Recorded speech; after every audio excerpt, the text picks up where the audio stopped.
Hello everyone, I'm Ben from What Culture Gaming. This is Scott from What Culture Gaming. Now Scott, you have had Horizon Zero Dawn at the time of recording only for a few hours, but given that it's a mammoth game, it's a huge Sony exclusive, we just wanted to get a video out as soon as possible to talk about your experience with it so far. Yes. Are you ready? Absolutely. So, first of all, Horizon Zero Dawn, what on earth is going on? In the first couple of hours, what happens? What's going on? Well, so the whole thing that really blew me away was like, and I think if you want to know nothing about the story at all, I'd still recommend picking.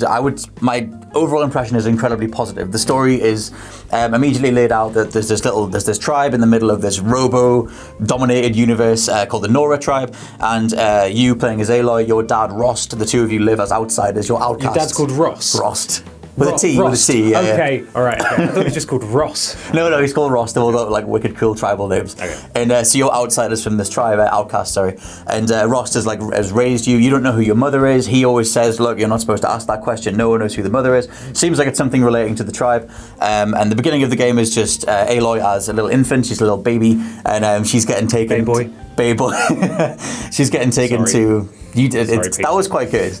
Carry on. I'm gonna go. But yeah, you get taken to this big precipice, and Ross holds you out. He's like, right, I'm gonna bless this child and try and make her more respectable, I guess. But the whole thing is that the tribe despise people who don't have mums, who don't have mothers. Oh, wow. So from the get go, she's just cast out. Like everyone hates her. The kids throw rocks at her. Jesus. It's like.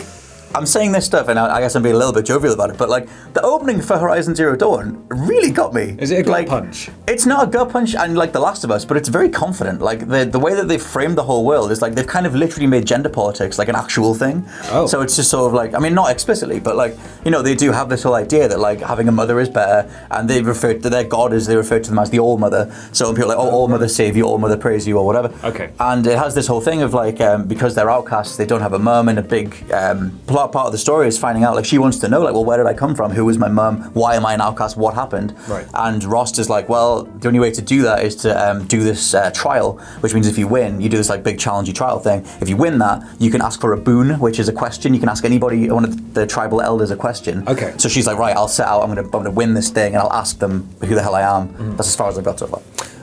That sounds really interesting. It's so cool, man. So currently, that's obviously you're not overly aware of the main quest, but as discussed on our video last week, it's likely to be about the origin of the robo-dinosaurs and what happened to humanity. But for the time being, you're currently also on a personal journey to try and find out who your parents are. Yeah, that's one of the coolest things is I kind of thought going in, because again, I avoided all the story trailers other than the main beats, like who you were and like robo-dinosaurs. Yes. So going in, I thought the robo-dinos, I thought they were going to be a major part of the story, which they still probably will be, but I didn't expect this like personal take on it. Right. And it's just sort of like the opening cutscene is like kept quiet, isn't it? For the most part, I didn't get that impression at all. No, I mean honestly, like there's a vibe with Sony games right now, and I think it came about looking at the reboot of God of War, where I think they've looked at what Naughty Dog do best, and they've looked at the whole over-shoulder narrative, good voice acting, and they've kind of made that like a Sony trait. And I think Horizon very much carries forward what Naughty Dog did with The Last of Us and Uncharted, but a very cinematically told story. Yeah. And I just wasn't expecting that at all. I think the intro for Horizon honestly made me think of The Last of Us in terms of the most confident, just like this is a full world, like Witcher style. This is a world with mythology and lore and rules, and we're going to pick this one person out and tell their story. Like, it's really, really impressive. Like, I thought it was great. That's fantastic. Talk to me about this open world then. Have you managed to get out into it at all? Yeah. In terms of what's the layout? I assume there are villages and tribes set up. Or totally. What's going on? Are there side quests? So they do like a little tutorial at the beginning. Like you play, like you have the opening cutscene where you're a little infant, and then you like grow to like 8 or 10, and she starts exploring. You have the whole thing where the kids throw the rocks at her, and then she runs away and she falls down into this like underground place which they call the Metal World. Anything from like the old world is called the Metal World. Okay. Metal World. And so like that's it.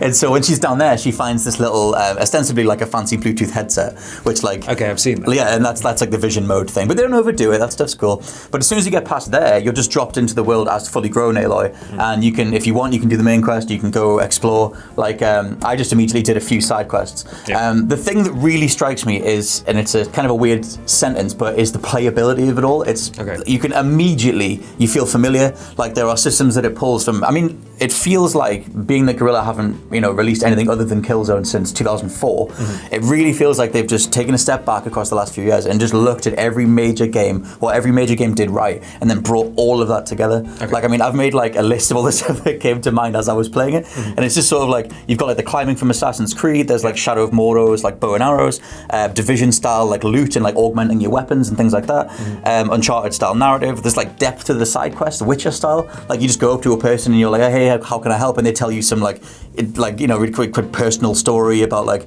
oh, we lost this, like the one I found was quite near the beginning of the game was like, this guy had been fighting a robot and he was injured, but he had a spear passed down from his wife, so he like left the spear in the robot, but then it wasn't even him, his daughter had gone back and got it, and then he'd lost his daughter, and he's like, oh, can you try and help? Wow. It's just, and you can take time talking to them, there's a whole dialogue system, Fallout style.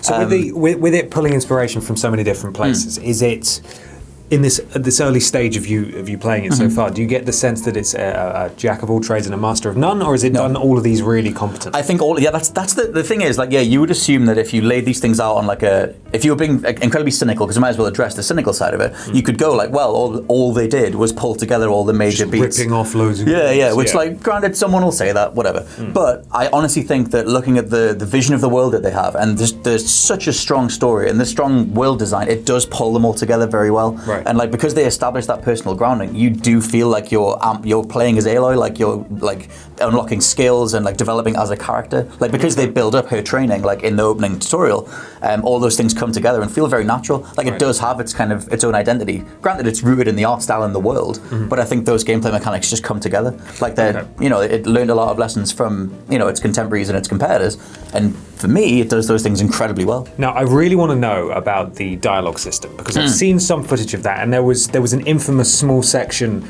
of leaked footage from an event with a couple of weeks ago, where it was quite weird facial animations and slightly dodgy voice acting, not on the part of Aloy, like the major character, but sort of a minor character. Just felt a bit clunky and weird. Is there because presumably you can answer in a favourable or a negative way, is there some sort of morale system or Paragon Renegade kind of thing going on, or is it just, I don't want to do this, I do want to do this? It's a little bit of a mix of everything. It doesn't have a morality system as yet, but it does have a thing where at key points in the story you can act in one of three ways. So you either act with your heart, your head, you either go with the most emotional thing, the most think-heavy thing, most rational thing, think-heavy, or like the most like brutal thing. Okay. So in that opening thing, the first time you get that is when the kids throw the rocks at you and it's like, right, what do you want to do to fight back? Smash them faces. You can totally do that. I didn't do that. Amazing. That sounds one of the options, which was use your head, which was she can use she could use her skills to throw the rock at the other kid's rock and knock it out of his hand. Oh. And so I just did that, and I was like, be a Jedi. Yeah, you can be like a freaking Horizon Jedi. And amazing. I loved that as like just for her character. So there's that. So you have key like dialogue interactions at these moments, which are like, they call them like emotional moments. So there's a name given to it. Okay. But outside of that, the standard dialogue is more just the rotary wheel. But you have one of the dialogue options will close the conversation, so you're free to explore these other like dialogue choices without knowing what's good or bad or whatever. Kind of like Fallout, right. But not as guided as Mass Effect. Like in Mass Effect, you always knew that the top one was good, red or blue. Top was good, bottom was bad.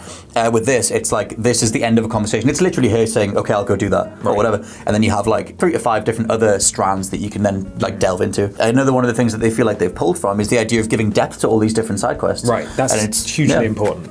Definitely, because I mean, a lot of other games, especially on Ubisoft side, it's just like side quests are go here, get this, bring it back again. Fetch quests galore. That's Final Fantasy 15 was loaded with that stuff. Oh yeah. So it's very nice to see something that like, even though the basic steps are still maybe go here, combat this, fight this, they do a little bit more with like fleshing that out with a character or two that you actually care about. They give them proper names. Yeah. Like she'll converse with them a little bit. You can spend time exploring like how did they get lost? Why do they want this thing?